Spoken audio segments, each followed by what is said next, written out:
puɗɗiri inde Allah jam hinne kuuɓuɗo jam hinne kerriɗo yettore lamɗo wodani ndelle sakiraɓe am worɓe rewɓe nanoɓe fulfulde onon woɓe joɗatne kettino kibaruji amin e o wakkati mi wi on assalamu aleykum e moɗon en puɗɗiri inde Allah jam hinne kuuɓuɗo jam hinne kerriɗo ndelle kibaruji meɗen ɗi kokketen hande ɗi aranen Allah fo en kalan haala ɗum wonno sukaɓe ɗum wonno keme ɗiɗo wonno ko kokka guineji fa puɗɗa ɗum wonno golle e banggal ikkitagol ñugol e tawti kulle goɗɗe en garat fa hande kalen haala ɗum wonno luumo mango omtanoma ley balɗe ɗe en amma luumo gon dambule muɗum uddama ko waɗa ɗum ɗo fa hande en jottina kibaruji meɗen e halde haala ɗum wonno batu gaɗaɗo e dow banggal nema sukaɓe ley leydi meɗen Burkina Faso ndelle suudu baba hande ɗum wonno lewru suumay gonɗen en puɗɗi hanki ɗum wonno jemma leylatul kadri ndelle en puɗɗi jemma leylatul kadri hankin eɗen gaari Allah subhanahu wa taala hokka en fa hannden kantorɗe ɗe ɗum wonno ɗi jemmaji iley balɗe sappo garoɗi eɗen gaaro lanɗo subhanahu wa taala fa hannden jippina jamle leydi meɗen Burkina Faso ɗo fa ɓiɓɓe adama en jooɗo dow jam e cellal buura dow jam e cellal ndelle en jahan puɗɗo en ɗum wonno kibaruji meɗen hono no mbinumo ni aranen Allah fou min kaltana haala ɗum wonno hono service biyeteɗo plan Burkina e tawti fa hannden ɗum wonno dental daranigal pilki leydi meɗen e ɓeydari leydi meɗen ɓe kawriti ɓe gaɗi ɗum wonno ekkitingol jande ɓe ekkintini sukaɓe ko foti keme ɗiɗo jande nden du hono e dow banggal ñoogol ɗum wonno tekke e tawti fa hannden waɗugol dagu leesoji e jamɗe ma du fa hande golle keɗɗe fa hande ndelle sukaɓe ƴuurɓe fu wonno gorgaji fala guntu e gallure doori plan Burkina e tawti fa hande dental ngal kamɓe dari ko gaɗi fendaji ɗum wonno fendaji ɗum wonno ekkitingol sukaɓe no watta fa hande heeɓa sukaɓe ɓe kamɓe du ɓe mbawta ɗum wonno gollande koye mabɓe tawe wona wonto ɓe jeyata sakon ɓe jaaɓe pilo golle ndelle fa hande suudu baba keɓon fabde alkadara ɗum wonno million ji woronji wonno ko watta e dow banggal nde jande fa keɓon fa hande laaɓal mi yahan nodda ɗum wonno nilaɓe meɗen sous télévision kam wonno Albert Nebbiye e tawti fa hande Pinidie ñanu e Oumarou Tamboura ɗo guineji meɗen gonana kolline luumo gon tiloke ndelle yo hooreɓe gollal ngal dow addangal batta laamu ndemri ɓe joddoken ɗo fa ɓe gaɗa etore golleji ɗi noye wonno no coggu ngun yaari. Nous sommes vraiment pleinement satisfaits au regard de la pleine. miɗen belti sanne sabu yimɓe heewɓe gatti juuɗe mum ko ɓuri fuu yimɓe dewgu e guure far soɓɓire ga maroɓe ndemoɓe yimɓe joom en pilki ɓe fuu wonnoɓe min kaƴano ele gollal ngal wuuɗi ɓe gari so gonga batuji ɗi ndu moƴƴi. Vraiment c'est ce dont on voulait pour échanger. Le marché là ça va mais luumo ngon na wuuɗi amma ñalaɗe ɗen heewa miɗen jiɗi tawa ko warata kay ɗum hewta hano balɗe tati ma nayyi nden min keɓan coggu fa woɗa. Salifou Wedrawgo batta laamu ndemri o wari o foti ombede luumo ngon sabu yo demoɓe wonno ko ɗum waɗana. Chaque année à l'ensemble des producteurs dans l'ensemble des partenaires de pouvoir exposer hano nde dabare wallitan hitande fuu guureɓe ele sonnude guineji muɗum wuuɗi wallan min fa min paama noy wona no min kaani ɗo tideɓe e tawti wallan fa ɓe keɓa kamɓe ɓen ɓe andodira ɓe ballodira ɗum le ina saabo ɓantare maɓɓe. Et surtout faire en sorte que nous puissions amener à renforcer la résilience des communautés. luumo ire ni e bandu waran waɗa mawri limode yimɓe ɓuran ni e tawti ko heewi waɗete fa ɓeeda gollal ngal e yaarude yeeso ni wonno ko addiɓe ɓen yottini. ayyo suudu baba jaafoɗon pati ɗum wonno joppon hakkiluji moɗon hono komi mbino ɗum wona ɗum wonno ko machine aji ɗi nildi amma ɓe niddana haala ɗum wonno le gallure way gueya luumo waɗugo to ngon ay ndelle keɓon famde luumo ngon waɗi luumo ngon uddama woodi le baɗɗiɗi wonno ko luumo ngon joƴƴina woodi guroɓe wonno fa hande ko joƴƴinana ngo luumo fa kamɓe ɗu ɓe kokkodira hakkilo no watta fa hande fa heɓa kamɓe du golle mabɓe yaara yeeto ndelle ɗum wonno nilanoɓe kam wonno Constantin Ouedraogo Abdourahmane Zongo e tawti Boubacar Bouli kam wonno kalɗo ɗum wonno haala ngo luumo jonin o suudu baba en jahan fa hannden kaalo en haala ɗum wonno hono ko mbiyeten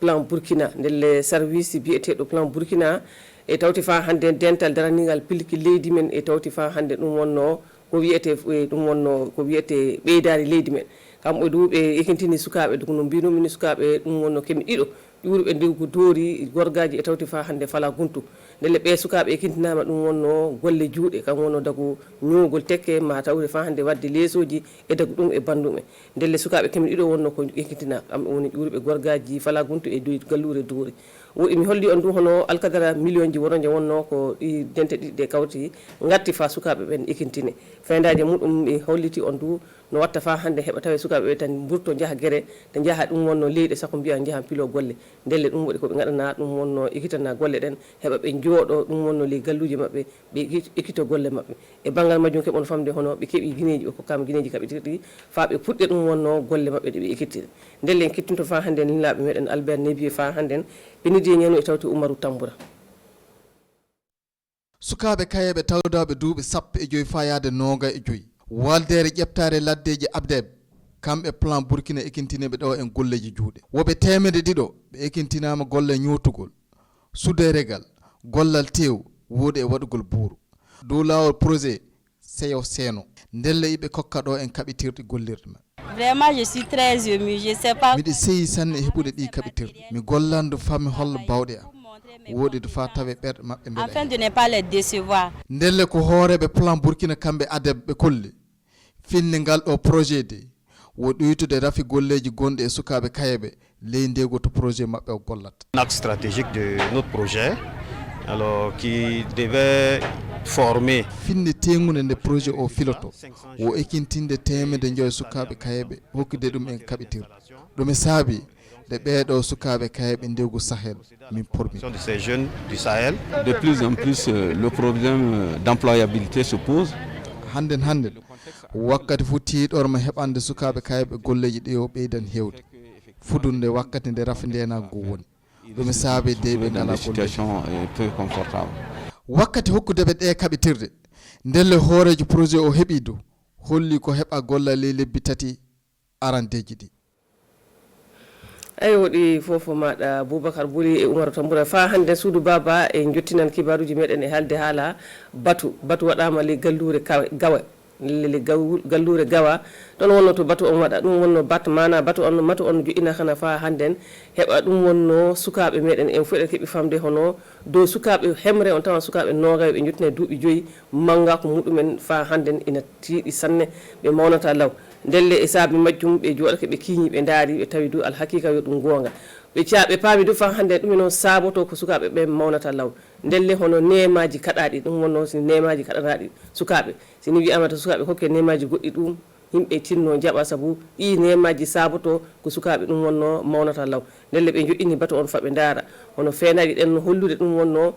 ardiɓe dinaji e tawti fa hannde ardiɓe ɗum wonno fina tawaji meɗen ɓe tinno ɓe darano ɗum ɓe tinno fa hannde ɓe kalde e suudu baba no watta fa hannde hono nemaji kaɗaɗi to sukaɓe hokke ɗin ɓe tinno fa hannde taɓe kokka sukaɓe en noon de watta fa hannde heɓa sukaɓe kamɓe du keɓa mawna no woɗiri ndelle fa keɓon laaɓal fa hannden en jahan kettinoɗe nilaɓe meɗen sous télévision kam wonno Romial Patrice Touré Oumarou Sagno e tawti fa hannde Boubacar Bouli. limore sukaɓe ɓe keɓata ñaama fa heƴaɓoy ina heewi sanne le leydi meɗen Burkina Faso ɗo ɗum no haɗaɓoy wakkati gommo mawnude fa wooɗa ndelle no watta fa habde e rafinema sukaɓe battale laamu daranode cellal noddi yimɓe andanɓe golle majjum mawɓe fa ɓe joddo nokku goto iɓe kaala haala majjum fa safare nden heɓe. On entend souvent les gens dire une femme enceinte nana va pas wakkati fu consommer yimɓe de na viande, wiya ke debbo tedduɗo ñamata jawleje de ke ñamata ndu ñamdude ɗum fufa hannden min kawriti ɗo min daara ɗum e wonno komin jeeyi waɗugol e majju fa min gatta bak amin e tinninoje wuuɗi min keɓa du min kokka joni ka yimɓe gure ele bangal wallude sukaɓe fa heɓa nema lobbo par nos interventions. yo ONG Family Eve International e golde muɗum kamɓo e dari fa wallita joni kay leydi meɗen Burkina Faso e heɓugol nema fa hokka sukaɓe ɓen koɓe kaaja tan yo darade fa nemaji ɗin heƴa sukaɓe ɓen du joni kay heddo kamɓe du ele wallitede le gurdam muɓɓe saabu joni hano batu gaɗaɗo wallitan yimɓe e yewtidinde e mawɓe dinaji e fina tawa fa sukaɓe keɓa ñaama fa heƴaɓoy ele dewgu Sud-Ouest yo o debbo wonno fuɓɓuruɗo darade e wallude sukaɓe men e nema wuuɗi o hollike o heddoto e gollugol fa ɓurani ele bangal wallude sukaɓe meɗen e heɓude nema lobbo.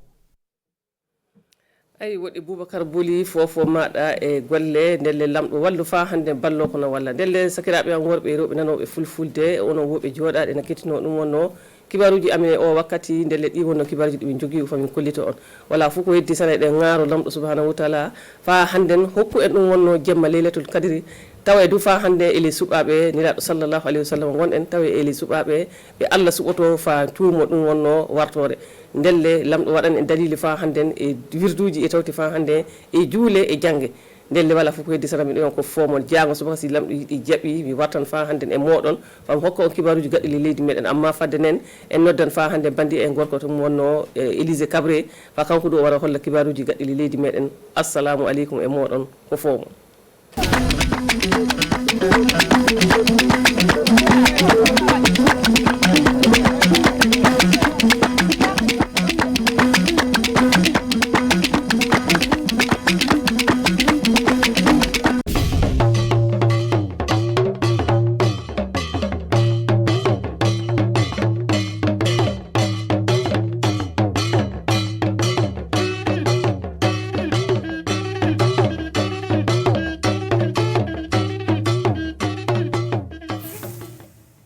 Rapa parba yam damni se fansanta tokkon ne ton sembe bayira pokan wala zamazem sir pusila ni winga idibe signo ekiugo rasmata abdare ya tenerare kibaya ton santa dunna nanta siamba zura de la woto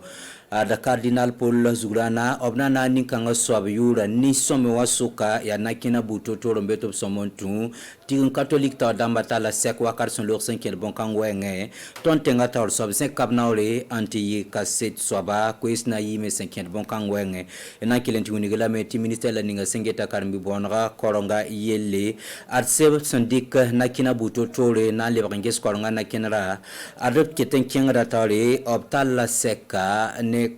local karsam damla nisba sanso wala karam doto son so menga son boneti evangelica adia 5e nem narik venementas ba 5e nakina butoto rob sandika wenge enam sambi set ken kiba wa sopo wam sanda ilam kiba zura donwa cardinal la Paul Zurana adnin kanga sobati catholique ta damba ratame to na gabiura ni somme wa suka sombonti senwa adnakina butoto be me 5e bon kang wenge renapta la yeso wakar son lore adia sana ilinzine likataba to me kitameti ton tenga ta sob 5 nawri anti kaset sobati nin kanga sobsinzin kanab son wanvuya adomana tu berbet ton tenga pour la sentida ni sablesteng pour inanti pa makwese ne ton tenga ta sobati kila rock mar Christian Kabore yam nang mi meti bio malare sia da meti ge bum ninga man zare cardinal Paul Zungrat situma dine tuumde ne yam loro a situma me nan son église catholique wenge ina kita meti ya modo tip certaba nge est-ce que ton be runda antum na église tumna ya neben singe absid ba ngameta antuma atuma le yam loro atuma ni sikmenga rina kita meti tigisiga wilige ti mahawa antum ko Afrique antum ko handuni fa la tum ko bayira sekame titol me bange on bonse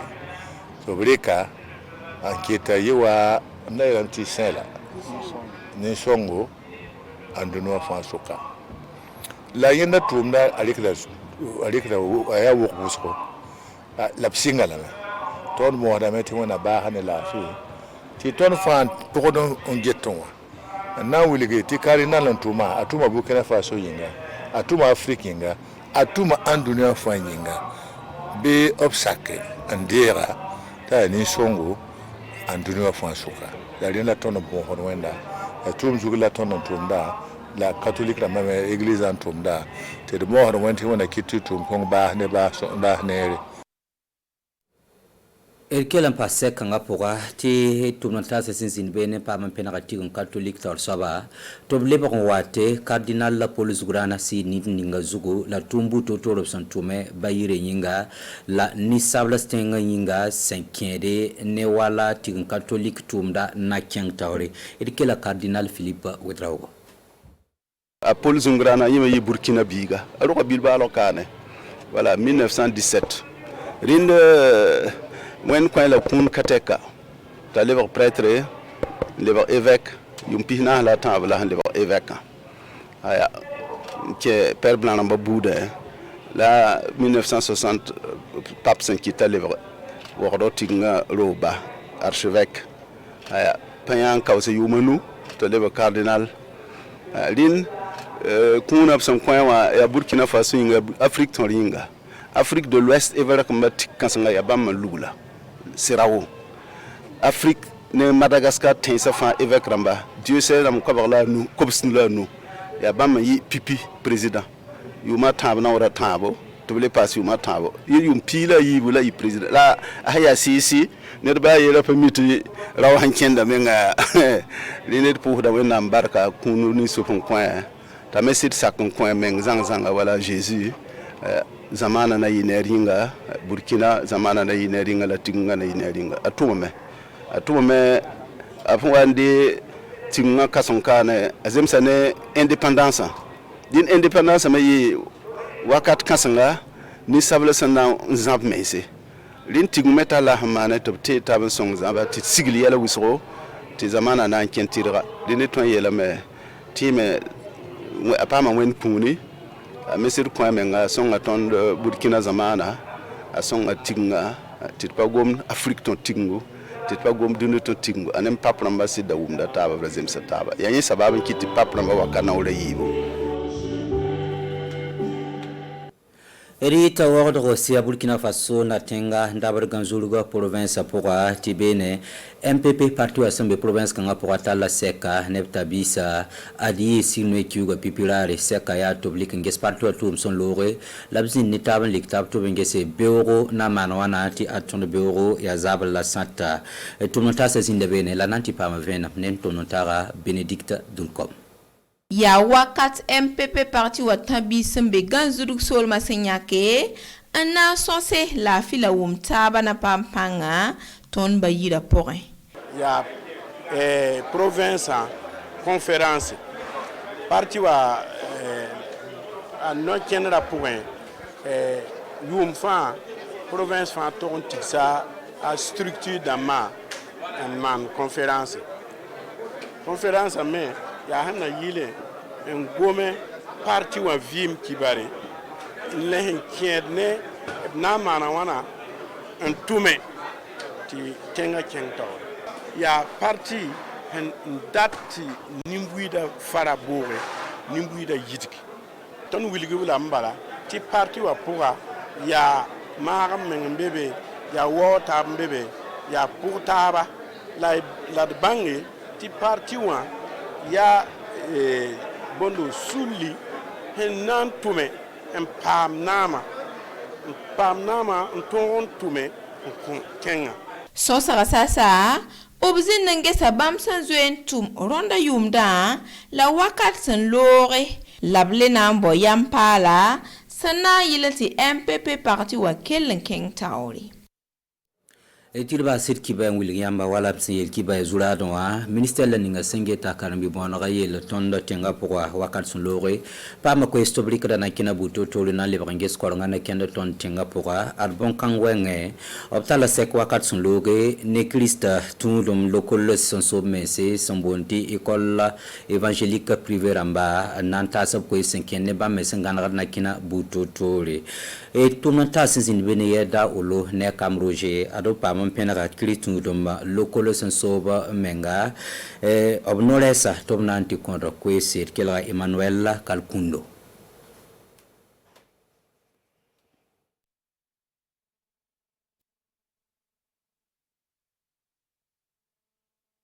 Paul Zungrana yima yi Burkina biga aro bilba lokane voilà 1917 rinde wen coin la kun kateka ta lever prêtre lever évêque yumpina la table la lever évêque aya que père blanc namba boude la 1960 pape saint kita lever wordo tinga roba archevêque aya payan kawse yumanu to lever cardinal lin kuna son coin wa ya Burkina Faso inga Afrique toringa Afrique de l'Ouest evera kamba tikkansanga ya bamma lugula sirawo Afrique ne Madagascar tensa fa évêque ramba Dieu sait la mukabala nous kobsn la nous ya bamma yi pipi président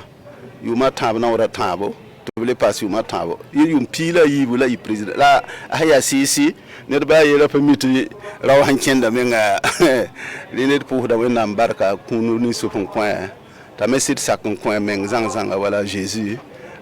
zamana na yineringa Burkina zamana na yineringa la tinga na yineringa atuma me afwande tinga kasonkane azemsane indépendance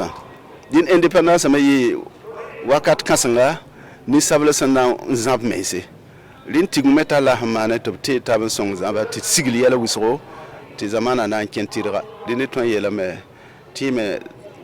apama wen puni mesir point menga songa ton Burkina zamana a songa tinga ti pagom Afrique ton tingo ti pagom dunu ton tingo anem papramba sida wumda taba brazim sataba yanyi sababin kiti papramba wakana ule yibo Reniam senda kilada ya Cardinal Philippe Ouedraogo tigun catholique son content tenga taur soba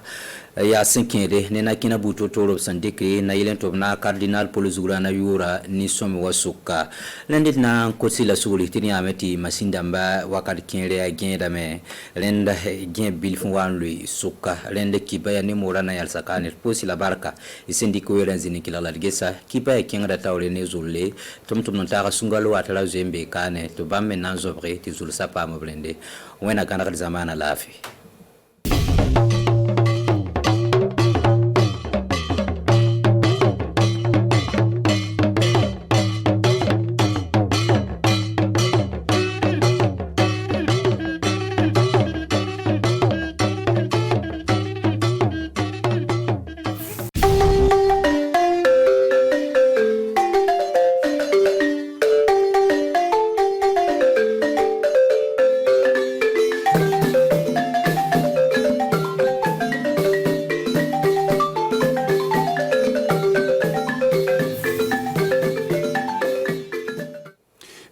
yelema kalanso ye o ye ministre mutano kata kalanso misani balko kalanko kuna o yo kafo nyon ka kase ka aklifa ke feroj mo bese ka bolo de nyon bolo kase ka fle yelema no duna anga kalambolo ka ni rotabna ke jumaye ka yan kata MPP ka poltu jokulu do mon sigine fle ni ganzurgu marala o lu nyon soro kase ka aklifa ko ni nyon che feroj mo lo bona se kata ani barase mo yo ke kase ka kunkorota di o ka nyamo bama ani barambe na ka yan kata anga kobda kala film na ke sanwore ko no bona se ko laben ci wode balma Burkina Faso tilzan kan ba ani clé autorase abaka jabaran so kabni akafa bara intenelu min bena anga samyo laben kalo clé sabama mi mekalo clé sabama san wafla ani mo ani kilin konnana ani clé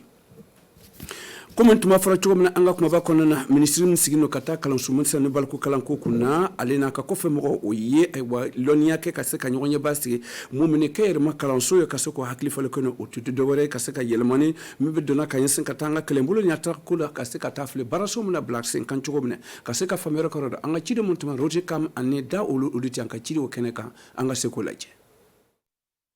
kalanko famfe moy école privée au kalanso lo ka gouvernement deme kalanko ka se katanya fe donc lui est enseignement catholique lui est enseignement protestant ba wole fédération des missions évangéliques lui fana fédération des associations islamiques du Burkina ani UNEPEL donc an yolu be labe bibina ka assise national d'éducation kuma foye ka fo yana ko mars kalo tle bisabani kelena gouvernement ya fo ko nga bamba ka assise ni sigi me ko nga bamba beka to assise ni kono pour que anga flefle goleya o goleya mi banga kalan ko kono anga se ka nyana bo wana na yira wala am fe ka minke am fe ka tayerom na ka fo yana fana an ko ni yolo fo am fe ka minke mais no ya ye puisque am barake nyon fe no ya ye ko amadafa ou bien no ya ye ka gbele kateme an kan ka do boara ou bien no ya ye ko amadafa an ga do faraka an kon bo kono na o ka yirana amsa anga se ka ke katanya fe pour que assise nunu aka ka assise nyana mai anga kalanko ka se katanya fe pour kanga du ka yirwa amtana nga chibare comment ma fara chomna nga kuma ba kono MPP gazurugu olu ye o ka chidon wele kana o bara gazurugu mara kono na kubda sigi no kono ka se kana tare ken nyon yenna o ye ka nyansen kata MPP ka jokulu bam sigino wakadu kono olu tamake kata war ka sokoto wal nyando kuni chekunu o kera sobe ka se kato ka jamana tigi o minye politique nyamo ba o ye kunkorota soro ka chide moti abla kala filla ani e wa baraso mo sera ka la se kata o ka se ka famere karado nereti chide wolon to la zorko ani e wa kola nebi ay misro kanada ma anga se ko laje Burkina Faso ka politique jokulumi MPP